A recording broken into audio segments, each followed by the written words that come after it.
Mga ka-farmers, magandang araw po sa ating lahat. For today's video, magbibigay po ako sa inyo ng update po sa isa kong baboy na atin pong makikita. Si Mrs. ko po ang siyang tanging nag-aasikaso ngayon dahil medyo napagod po si Dodong. Kakalinis kanina sa buong babuyan ko.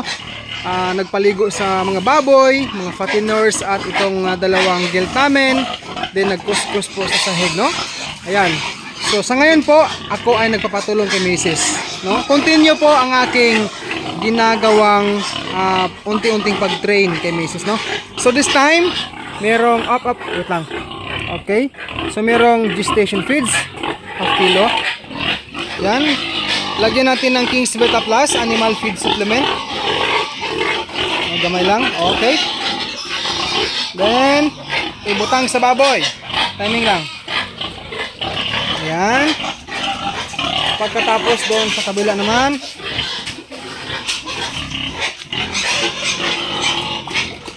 Okay.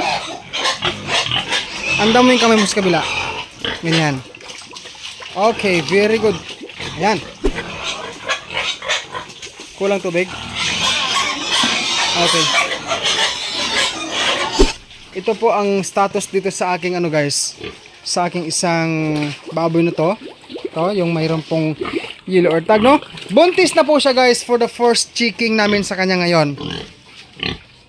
Buntis na po siya dahil ngayon po sa araw na ito, siya po ay umabot na ngayon ng 21st day simula po nang nag-AI kami sa kanya noon. So nag-AI kami sa kanya noon, it was July 31 this year, no? 2024.